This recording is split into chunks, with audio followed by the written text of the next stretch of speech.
يا أيها الذين آمنوا اتقوا الله وكونوا مع الصادقين صدق الله مولانا العظيم কোটারখানা CNG স্ট্যান্ডের উদ্যোগে তৃতীয় বার্ষিক তাফসিরুল কোরআন মাহফিলের এই মুহূর্তে আমাদের সামনে উপস্থিত হয়েছেন শাইখুল হাদিস আল্লামা ফজলুর রহমান খান সাহেব হাফিজাহুল্লাহ।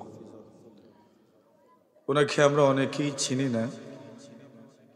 বাংলাদেশের প্রথম সারির যে কয়েকজন শাইখুল হাদিস তন্মধ্যে উল্লেখযোগ্য একজন শাইখুল হাদিস, যিনি আজকে আমাদের এই মাহফিলের প্রধান অতিথি, আলহামদুলিল্লাহ বলে।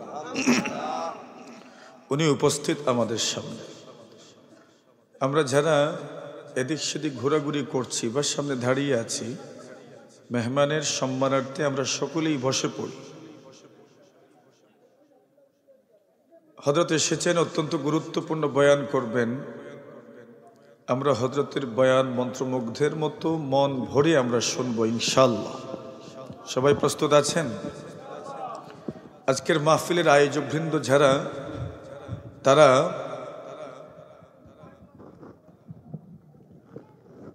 শ্রমিক, যারা কোটারখানা সিএনজি স্ট্যান্ডের সাথে বিভিন্নভাবে সম্পৃক্ত। বাজারের মধ্যখানে মাহফিল, এজন্য বাজারবাসীও এর সাথে সম্পৃক্ত। তো আজকে কথা বললে দুই ধরনের কথা। প্রথম কথা, শ্রমিকদের। আল্লাহ রাসূল সাল্লাল্লাহু আলাইহি ওয়াসাল্লাম হাদিস শরীফের মধ্যে বলেন, তিন ধরনের মানুষকে আল্লাহ তাআলা ডাবল প্রতিদান দেন। যারা কাজ করে, কাজের লোক, আমিল যারা, যারা আমল করেন, কাজ করেন, মেহনত করেন, মজদুর, আল্লাহ রাসূল বলছেন আল্লাহ তাআলা তাদের সওয়াব ডাবল করে দেন। সুবহানাল্লাহ। কেন? এরা একে তো নিজে যার অধীনে কাজ করেন তারও হক আদায় করতে হয়, এবং মূল মালিক আল্লাহ তাআলারও হক আদায় করতে হয়। এজন্য আল্লাহ তাআলা তাদের সওয়াব দ্বিগুণ করে দেন। শ্রমিকদের জন্য আল্লাহ তাআলার সান্নিধ্য লাভ করা বড় সহজ। নিজের, বিশেষ করে যারা ড্রাইভার, তাদের জন্য নামাজ পড়াও তো একদম সহজ। এদের তো পোশাক মাশাআল্লাহ সবসময় ভালো থাকে, নাকি তা করেন আপনারা? কারণ এই পোশাক পরেই তো ওনারা বিভিন্ন বড় বড় মানুষের বাড়িতেই তো যান। তো পোশাকের তো আর কোনো সমস্যা নাই। তো এত সুন্দর পোশাক পরেও যদি নামাজ পড়েন না তো হইল? অতই না আপনারা। অনেক মানুষ তো নামাজ পড়ে না। কেন নামাজ পড়ে না? আপনি যদি জিজ্ঞাসা করেন নামাজ পড়লে না, বলে আমার কাপড় ভালো না। অনেক মানুষ আগে বলতো কাপড় ভালো না। মাশাআল্লাহ, শ্রমিকদের তো কাপড় সব সময় উন্নত থাকে। আর আল্লাহ বলছেন খুদু জিনাতাকুম ইনদা কুল্লি মসজিদ, নামাজের সময় সুন্দর পোশাকে নামাজে যাও। তো আলহামদুলিল্লাহ, ওনাদের পোশাক তো সবসময়ই সুন্দর। যে কোনো সময় ওনারা নামাজ পড়তে তো কোনো অসুবিধা নাই। শুধু মনটা যদি একটু মজবুত করতে পারি, তাহলে ইনশাআল্লাহুল আজিজ আমাদের শ্রমিক বন্ধুদের জন্য নামাজ পড়া একদম সহজ, ঠিক না? এখানে একটা প্রশ্ন থেকে যায়, আমি যে নামাজের সময়টুকু নামাজ পড়লাম, তো আমি তো এই সময়ের ভিতরে চাইলে মনে করেন কোটারখানা থেকে শমশেরনগর এক সিঙ্গেল দিতে পারতাম। আপনারা মনে করেন জোহরের নামাজের টাইম, তো জোহরের নামাজ পড়তে মোটামুটি 15-20 মিনিট সময় লাগে। আমি তো এর ভিতরে শমশেরনগর পর্যন্ত এক সিঙ্গেল নিতে পারতাম। তো আমি নামাজ পড়ার কারণে মোটামুটি 15 কত 75, আর 5-20 100, 75 টাকা বা 100 টাকা আমার লস হইল। বলছেন এই টাকাটা আল্লাহর রাস্তায় সদকা করার সওয়াব আল্লাহ পাক দান করবেন। দেখা গেল আমার কোনো লস নেই, ক্ষতি নেই। এখানে যারা ব্যবসা বাণিজ্য করেন, রাসূল করিম সাল্লাল্লাহু আলাইহি ওয়াসাল্লামকে প্রশ্ন করা হয়েছে, ইয়া রাসূলুল্লাহ আইয়ুল কাসাবে আতিয়াব, কোন উপার্জন সবচেয়ে পিওর, কোন উপার্জন সবচেয়ে হালাল?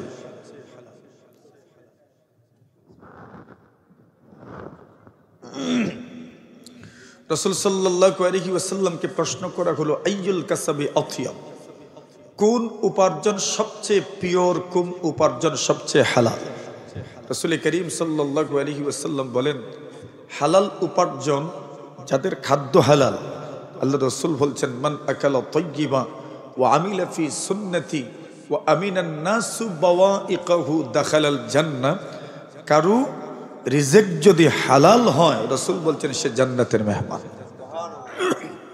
রিজিক যদি হালাল হয়, সুবহানাল্লাহ, কত গুরুত্বপূর্ণ একটা বিষয়। রিজিক যদি হালাল হয়, তুলিয়াত হাযিহিল আয়াতু ইনদা রাসূলিল্লাহি সাল্লাল্লাহু আলাইহি ওয়াসাল্লাম।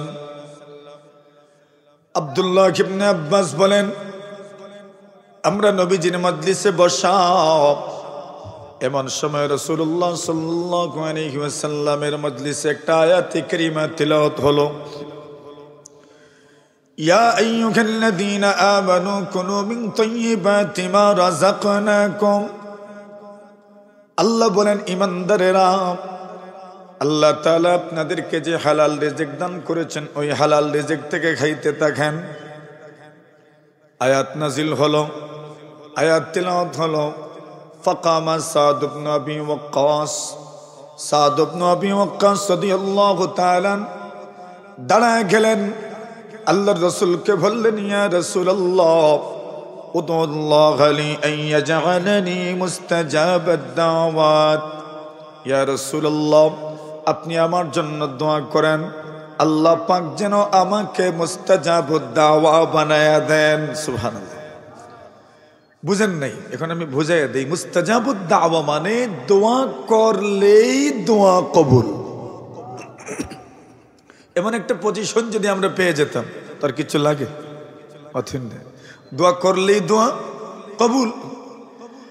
উদুল্লাহ লি আন ইয়াজআলানি মুস্তাজাবাদ দাওয়াত। আল্লাহর কাছে দোয়া করেন, আল্লাহ পাক যেন আমাকে মুস্তাজাবাদ দাওয়া বানায় দেন।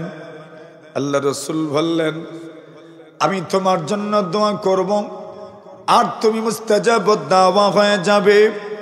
এর মধ্যে তোমার তো কোনো কৃতিত্ব নাই, তোমার তো কোনো ক্রেডিট নাই, বরং আমি তোমাকে এমন আমলের কথা বলে দেই যে আমল করলে তুমিও মুস্তাজাবুদ দাওয়া হয়ে যাবে।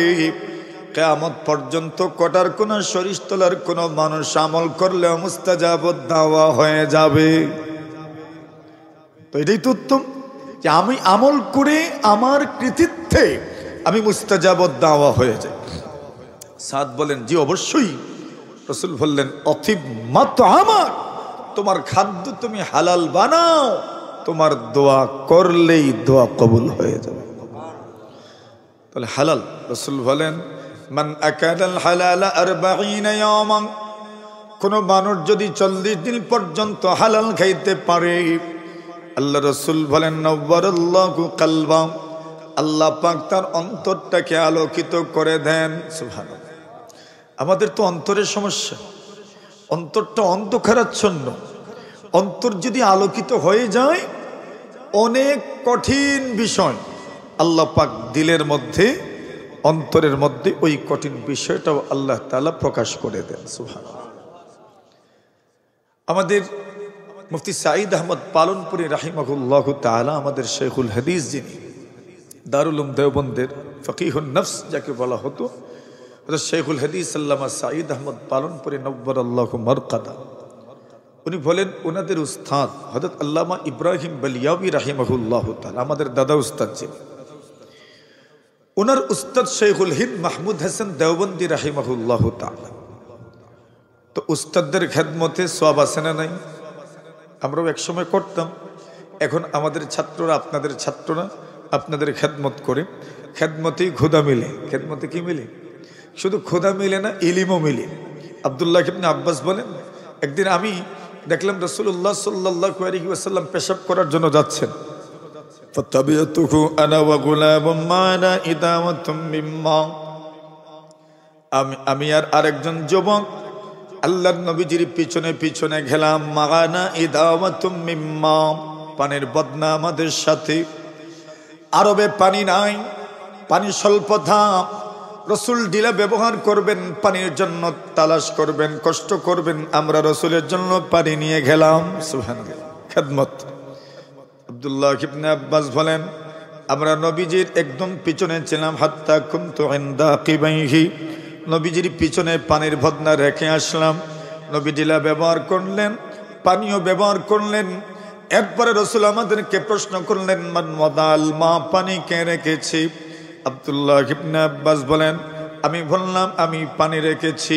আব্দুল্লাহ ইবনে আব্বাস বলেন, ফাদাম্বানি রাসূলুল্লাহ সাল্লাল্লাহু আলাইহি ওয়াসাল্লাম, পানি রাখার কারণে আল্লাহর রাসূল আমাকে গলায় জড়ায় ধরলেন, সুবহানাল্লাহ, আর দোয়া করলেন, আল্লাহুম্মা আল্লিমহুল কিতাব ওয়া ফাক্কিহু ফিদ্দীন, আল্লাহ তাকে কোরআন সুন্নাহর ইলম দান করো, দ্বীনের সহি সমঝ দান করো।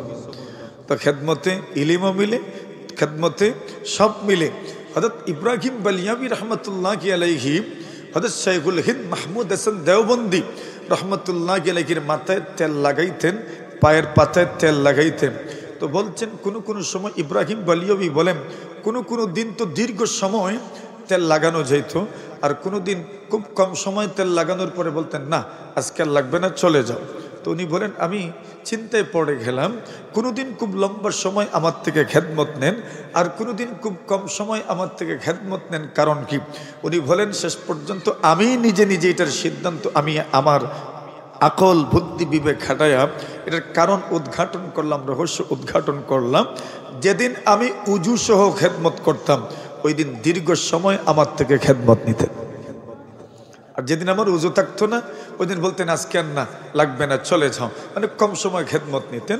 কলব যে পরিষ্কার, এজন্য ওইটা বেশি উঠতো যে তার আজকে উজু নাই, সুবহানাল্লাহ। এখানে আমাদের বুজুর্গের কত উপরে। হযরত মুসা কালিমুল্লাহ আলাইহিস সালাতু ওয়াসসালামের কথা আপনাদের জানা আছে। খাজির আলাইহিস সালাতু ওয়াসসালামের সাথে মোলাকাত করার জন্য উনি সফর শুরু করেছেন, বড় মাহফিলের মধ্যে বয়ান করছেন। একজন প্রশ্ন করলো, আপনার চাইতে বড় কোনো আলেম আছে কিনা? নবী মুসা বললেন, জানা নাই, মানে আমার চাইতে বড় কোনো আলেম নাই, সুবহানাল্লাহ। আসলে যেই রসুল যেই যুগে আসেন, ওই নবীর চাইতে বড় কোনো আলেম সেই যুগে আর কেউ হতে পারেন, উনি সবচেয়ে বড় আলেম। ওনার কথা ঠিক আছে, উনি সবচেয়ে বড় আলেম, কিন্তু আল্লাহ তাআলার কাছে কেমন মনে হইল, ওনার জন্য উচিত ছিল বলবেন আল্লাহ পাক জানেন আর কেউ আছেন কিনা। তো উনি বলেছেন জানি না, এর মানে হলো আমি সবচেয়ে বড় আলেম। কথা সত্য, কোনো সন্দেহ নাই, এটা ভুলও না রসুলের, কিন্তু আল্লাহর ইচ্ছা ছিল উনি আরেকটু সুন্দর করে বলবেন, বলেন নাই, এজন্য আল্লাহ তাআলা পরীক্ষার সম্মুখীন করে দিয়েছেন, সুবহানাল্লাহ। তো বড় বড় ব্যক্তিদের পরীক্ষা, বড় বড় বুজুর্গদের পরীক্ষা, নবীদের পরীক্ষা, সাহাবীদের পরীক্ষা, এদের মর্যাদা বৃদ্ধির কারণ, সুবহানাল্লাহ। এখন পরীক্ষা কেমন? আল্লাহ বলেন, হ্যাঁ আছেন তো, আপনার চাইতেও বেশি জাননেওয়ালা একজন মানুষ দুনিয়াতে আছেন, আল্লাহু আকবার বলেন। বালা আব্দুনা খাদির, একজন আছেন, উনি হচ্ছেন খাদির আলাইহিস সালাতু ওয়াসসালাম। মুসা নবীর আপনি বিনয় তো দেখেন, বড় আলেম, যুগের শ্রেষ্ঠ আলেম হওয়ার পরে উনি বলছেন, আল্লাহ খাদির আলাইহিস সালাতু ওয়াসসালাম পর্যন্ত পৌঁছার রাস্তাটা আমাকে বলে দেন। আল্লাহ বলেন, উনি তো দুই সাগরের সঙ্গম স্থলে, সংযোগ স্থলে উনি বসবাস করেন, সেখানে যাও, ওনাকে পেয়ে যাবেন। বললেন, আমি যে এখানে যাব, যাবার লোকেশনটা কেমন হবে? এখন তো আর গুগল আছে, আগে তো আর গুগলও নাই, বলে গুগলে সার্চ দিলেই লোকেশনটা বের করতে পারবেন। বললেন কোন জায়গায় যাব, কোথায় যাব, আলামত কি হবে, চিহ্ন কি হবে, নিদর্শন কি হবে? আল্লাহ বললেন, একটা মাছ সাথে নাও, ওই মাছ যেখানে সমুদ্রকে সুড়ঙ্গ করে চলে যাবে, ওইটাই তোমার গন্তব্য। অর্থাৎ মুসা কালিমুল্লাহ আলাইহিস সালাতু ওয়াসসালাম ইউশা বিন নুনকে নিয়ে সফর শুরু করলেন। রাস্তায় একটা পাথর দেখলেন, ক্লান্তি আসলো, একটু ঘুমিয়ে পড়লেন। ঘুমাইছেন মাত্র, আর ওই দিকে মাছটা থলির থেকে বের হয়ে সাগরে চলে গেছে। গন্তব্য তো এখানেই, কিন্তু খাদিম ওনাকে বললেন না। সফর আবার শুরু হইল। কিন্তু মনে করেন এখন যা যাই না, এটা গন্তব্যের ভিতরে না বাহিরে? রাস্তা থইয়া যাইরা না সামনে রাস্তা? মাথুন না, রাস্তা থইয়া যাইরা সামনে রাস্তা না, রাস্তা শেষ এখানেই, এটাই ছিল গন্তব্য। এখন যত যাচ্ছেন, এটা মানে কোনো কাজের হাঁটা না, কোনো কাজের সফর না, একটু দূর যেতে না যেতেই বললেন আতিনা গাদা আনা লাকাদ লাকিনা মিন সাফারিনা হাদা নাসাবা। আল্লাহ নবী মুসা বলেন, ও খাদিম তাড়াতাড়ি খাবার দাও, বড় কষ্ট হচ্ছে, বড় কষ্ট হচ্ছে।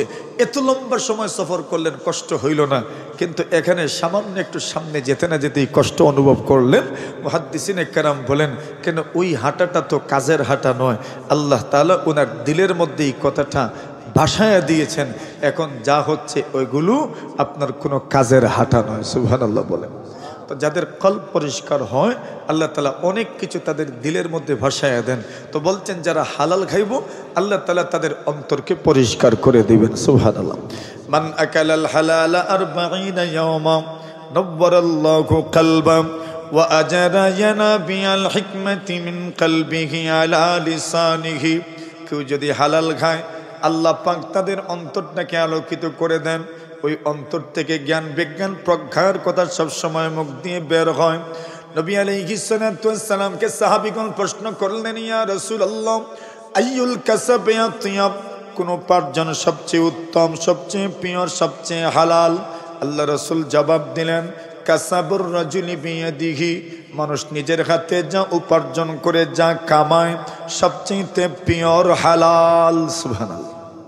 নিজের হাত দ্বারা যা উপার্জন করেন, আপনারা যারা শ্রমজীবী মানুষ, আমরা যারা শ্রমজীবী মানুষ হাত দ্বারা উপার্জন করি, রাসূলের কথা মতো সর্বোত্তম উপার্জন এটাই। নবী আলাইহিস সালাতু ওয়াস সালাম এরপর 2 নম্বর বলেছেন, ওয়া কুল্লু বাইইন মাবরুর, সততার সাথে যে ব্যবসা বাণিজ্য করা হয়, রাসূল বলছেন এর মাধ্যমে যে প্রফিট আসে, যে লাভ আসে, যে মুনাফা আসে, যে বেনিফিট আসে, রাসূল বলছেন ওই উপার্জন সবচেয়ে হালাল। সুবহানাল্লাহ। ব্যবসার মাধ্যমে, কিন্তু ব্যবসার মধ্যে ধোঁকাবাজি আছে না নাই? মিথ্যা আছে না নাই? মিথ্যা এমনিতেই অপরাধ, তাও যদি ব্যবসার ক্ষেত্রে হয় তো অপরাধের মাত্রা বাড়লো না কমলো? আর মিথ্যা কসম যদি হয়, মিথ্যা কসম এমনিতেই অপরাধ, ব্যবসার ক্ষেত্রে যদি কসম, মিথ্যা কসম কেউ করে তো অপরাধের মাত্রা কমলো না বাড়লো? আল্লাহ রাসূল বলছেন, সালাসাতুল লা ইয়ানজুরুল্লাহু ইলাইহিম ওয়ালা ইউযাক্কিহিম ওয়ালা ইউকাল্লিমুহুম। 3 ধরনের মানুষ এমন আছে, আল্লাহ রাসূল বলেন, যাদের সাথে আল্লাহ কথা বলেন না, আল্লাহ এদের দিকে তাকান না, এদেরকে পবিত্র করেন না, এদেরকে পাক করেন না, এদেরকে পবিত্র করেন না, গুনাহ থেকে পবিত্র করেন না, আল্লাহ এদের দিকে তাকান না, আল্লাহ এদের সঙ্গে কথা বলেন না। কত বড় শাস্তি! এখানে সবার সাথে কেউ কথা বললেন, একজনের সাথে কথা বললেন না, তো বুঝেই তো যাচ্ছে ওনার সাথে ওনার কি নাই, অতন্য সম্পর্ক নেই, বনিবনা নাই। একজনের দিকে তাকাইলেন না, সবার দিকে তাকাইলেন, একজনের দিকে তাকাইলেন না, বোঝা গেল ওনার সাথে কি নাই, মিল নেই। তো এটা ওনার জন্য অপমান, লাঞ্ছনা, ইনসাল্ট ওনার, নিঃসন্দেহে। তো রাসূল বলছেন কিয়ামতের দিন আল্লাহ তাআলা 3 ধরনের মানুষের দিকে তাকাবেন না, এদের দিকে তাকাইবেন না, এদের সাথে কথা বলবেন না, এদেরকে গুনাহ থেকে পবিত্র করবেন না। এই 3 ধরনের মানুষের একদল মানুষ হইল, রাসূল বলছেন আল মুসবিলু ইজারাহু, যারা ঘন্টার নিচে কাপড় লটকায়া পরিধান করে। নাউজুবিল্লাহ তো বলে। আলহামদুলিল্লাহ, এখন অনেক যুবক আমরা দেখেছি যে যুবকরা কাপড় বানাই, আলহামদুলিল্লাহ, টাকনোর উপরে, আলহামদুলিল্লাহ, জোরে বলেন আলহামদুলিল্লাহ। এরা বানায় উপরে, কেউ তো আছে বলি বলি উঠায়, এটাও একটা ভালো দিক, আপনি সমালোচনা করার দরকার নাই। ওনার তো দিলে এই কথাটার অনুভব হয়েছে, আমাকে উঠানোর দরকার। কেউ তো এখন মাশাআল্লাহ বানাই এতটুকু, আলহামদুলিল্লাহ বলেন। এটা যুব সমাজ ইসলামের দিকে ঝুঁকছে যে, এবং শরীয়তের মাসআলা মাসাইল সম্পর্কে যথেষ্ট প্র্যাকটিস করার যে চেষ্টা করছে, এটার একটা আলামত, নিদর্শন, আলহামদুলিল্লাহ। তো আপনি কাউকে খুঁচা দিবেন না, সমালোচনাও করার দরকার নাই, যত পারেন তাকে বোঝানোর চেষ্টা করেন। ইনশাআল্লাহ আগামী দিনে এখন যা হচ্ছে এর চেয়ে দ্বিগুণ, 3 গুণ, 4 গুণ, 5 গুণ মানুষ এমন পেয়ে যাবেন যারা ঢাকনুর উপরে কাপড় পরিধান করবে ইনশাআল্লাহ। তো বলছেন যারা ঢাকনুর নিচে কাপড় পরিধান করে, রাসূল বলছেন আল্লাহ তাদের দিকে তাকাবেন না, আল্লাহ তাদের সাথে কথা বলবেন না, আল্লাহ তাদেরকে পবিত্র করবেন না। 1। 2 নম্বর, আল মান্নান আল্লাযী লা ইউতি ইল্লা মান্না, খুঁটা দেওয়া মানুষ। অথিন না, কিছু মানুষ আছে দেয় আর খুঁটা দেয়। আসেননি কিছু মানুষ যা দিছে এর চেয়ে বেশি খুঁটা দেয়, এমন মানুষও আছে না নাই? দিছে মনে করেন সামান্য, কিন্তু খুঁটা আস্তা বছর দেয়, এমন মানুষও আসেনি? রাসূল বলছেন আল মান্নান আল্লাযী লা ইউতি ইল্লা মান্না, যে ব্যক্তি খুঁটা দেয় আল্লাহ রসুল বলছেন আল্লাহ তাদের দিকে তাকাবেন না, এদের সাথে কথা বলবেন না, এদেরকে কিয়ামতের দিন আল্লাহ পবিত্রও করবেন না। এই বেটা গেছিল বিয়ে করতো, আরেকজনের জুতা নিয়েছিল খরচ করিয়া, মনে আছে তো আপনাদের? ঘটনা তো জানেনি। এখন জেনেই যায় জিগায় বলে বর খে দামান খে, দামান দামি আর দামান এ আর জুতা আমার, দামান দে আর জুতা কার? আমার। বলি কই তো জুতার কথা তুমি না কইলে হয় না?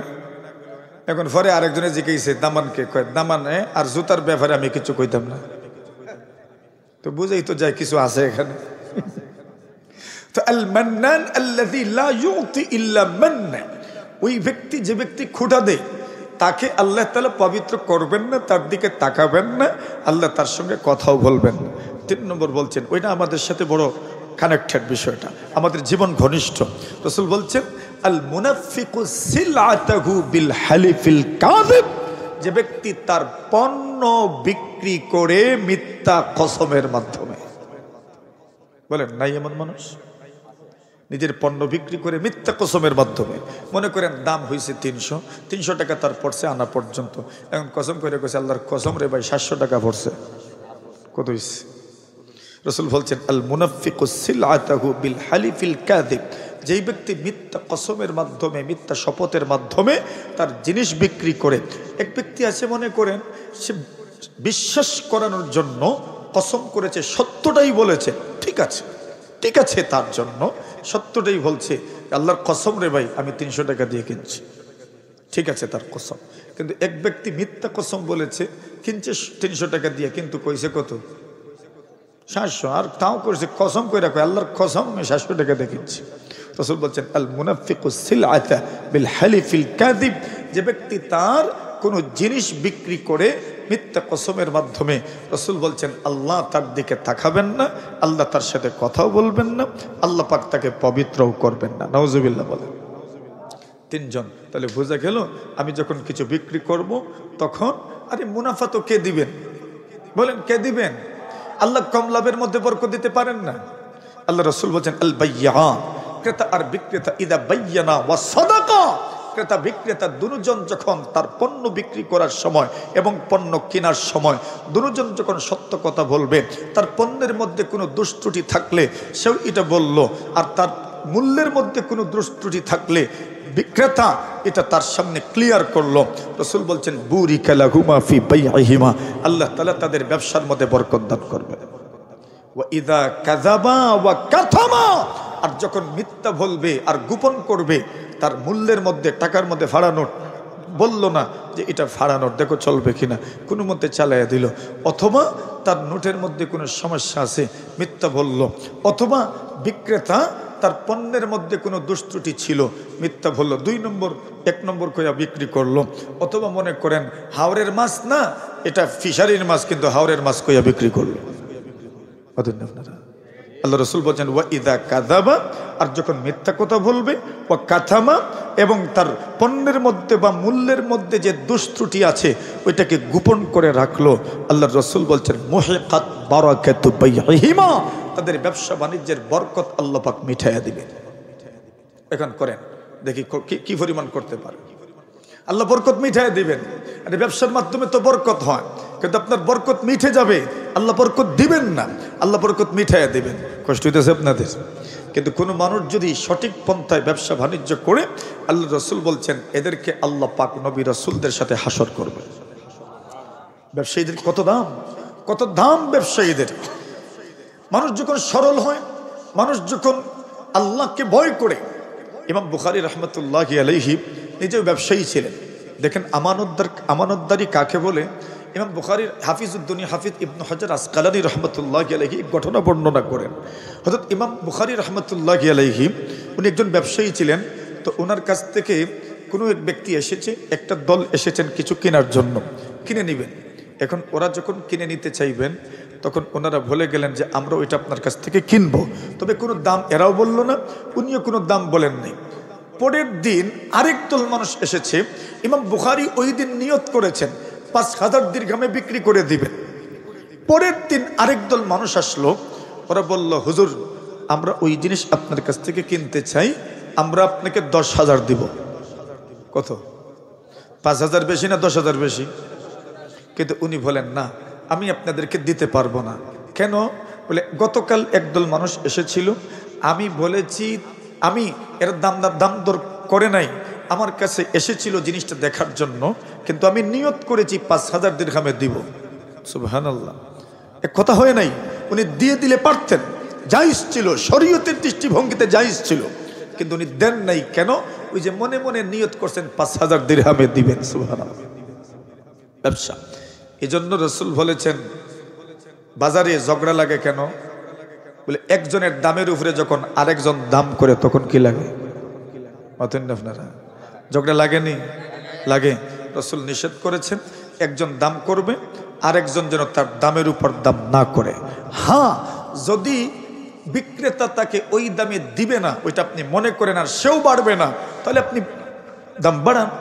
কিন্তু বিক্রেতাও দেওয়ার জন্য প্রস্তুত হয়ে যাচ্ছে, ক্রেতাও মোটামুটি আরো 200 দিয়ে কেনার জন্য প্রস্তুত হয়ে যাচ্ছে, এই সময় আপনি এসে বললেন আমি আরো 1,000 টাকা বেশি দিব। রাসূল বলেছেন নিষেধ। সুবহানাল্লাহ বলে। তো কি তা মনে করেন বাজারও ইসলাম আসেনি? না খালি মসজিদও না, বাজারও আছে, বাজারেও আছে। নবী আকরাম বাজারে দালালি আসেনি? মাতুন না আপনারা? রাসূল নিষেধ করেছেন, দালালি করতে পারবে না। নাহা রাসূলুল্লাহ সাল্লাল্লাহু আলাইহি ওয়াসাল্লাম আনিন নাজাশ, রাসূল দালালির থেকে নিষেধ করেছেন। দেখবেন কিছু মানুষ বাজারের অনেক জিনিসের দাম করে কিন্তু কিনে না। আপনার মনে প্রশ্ন থাকবে, বিশেষ করে গরু বাজারে হয়। কোন বাজারে? দেখবেন অনেক মানুষ অনেক গরুর দাম করে, তো বড় বড় দাম করে, কিন্তু দেখবেন বিক্রেতা এর ভরেও দেয় না। কেন? এ জানে এই যে দাম করে কেন করে। না না না, দালালি বলতে কি? বলে অন্য ক্রেতাকে বেশি দামে কেনার জন্য উদ্বুদ্ধ করে। আপনাকে বুঝাইতে চায়, দেখো এটা আমি এত দাম করছি এরপরেও দিচ্ছে না, মানে তুমি দিতে চাইলে আরো দাম করো, এটাই তো। কিন্তু দেখবেন তাকে দেয় না। বলছেন আপনি এই দালালের কারণে আরেকজন মানুষ ক্ষতিগ্রস্ত হচ্ছে, সুতরাং এটা নিষেধ, এটা হারাম। নাউজুবিল্লাহ বলেন। তবে হ্যাঁ, যদি আপনি দেখেন ন্যায্য মূল্যই একজন পাচ্ছে না, তাহলে আপনি তাকে ন্যায্য মূল্য পেতে সহযোগিতা করার জন্য যদি দালালি করেন, তাহলে এই দালালি জায়েজ আছে। আপনারা কোটার কোনো বাজারে মুরগ উঠেনি? মতন লইয়া তোমরা এই দিকের মানুষই বেশি, চতুর্দিকের লোকজন। কিছু পাইকার আছে যারা আগের যুগে আমরা দেখতাম, এরা বাজার থেকে বের হয়ে গিয়ে রাস্তার মুখ থেকে মুরগ কিনে আনত। মতন রাসূল নিষেধ করেছে, রাসূলের যুগেও ছিল, নিষেধ করেছেন।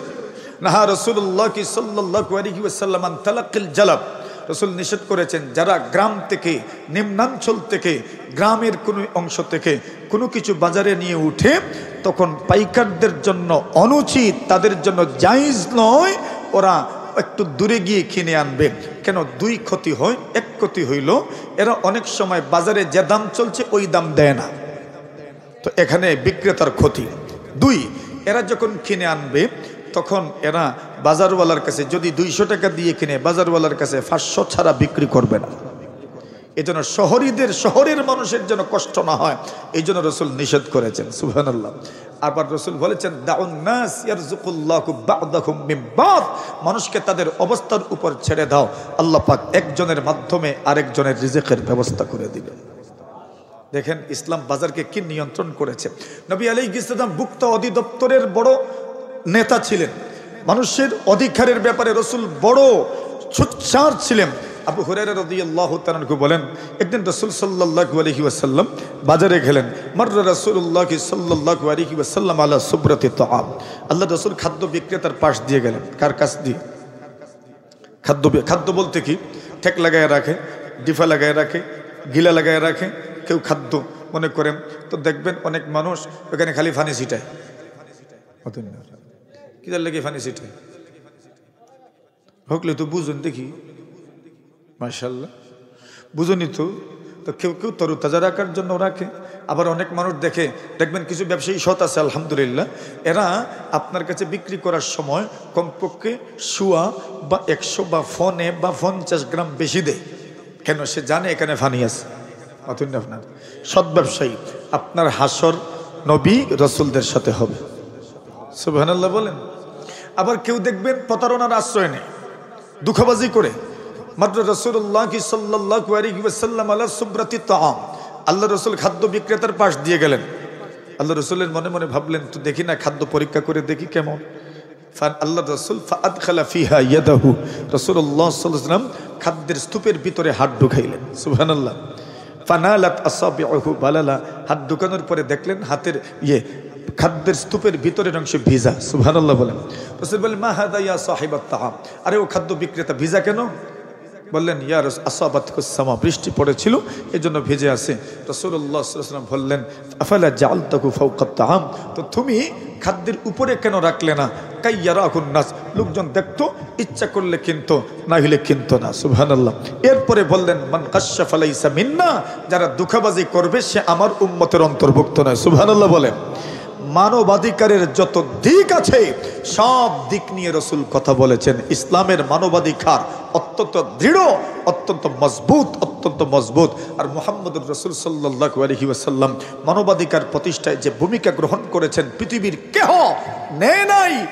আগামী দিনেও এত সুন্দর ভূমিকা রসুলের অনুসারী ছাড়া আর কেউ নিতে পারবে না, ঠিক না? আল্লাহ পাক আমাদেরকে তৌফিক দান করুন। আমি হযরতকে কষ্ট দিয়ে ফেলছি, হযরত আমাদের মেহমান, আমাদের বাড়ি খুব কাছে, হুজুর একদম কাছে। আমার হুজুরের সাথে আমার গভীর সম্পর্কের পিছনে কারণ হইল, আমরা যখন কালিয়ারগাঁও মাদ্রাসায় ছিলাম, আপনারা তো শুনতেন প্রথম জমানায় আমার নামের শেষে কালিয়ারগাঁও টাইটেল মাদ্রাসা লেখা হইতো। যে বছর হুজুর দাওরায় খোলা হয় ওই বছর হুজুর শাইখুল হাদিস ওই মাদ্রাসা, আর আমাদের তালবাড়ি হুজুর দামাত বারাকাতুম ছিলেন, আমিও ছিলাম। আমরা তিনজন একই বছরে কালিয়ারগাঁও মাদ্রাসায় ছিলাম।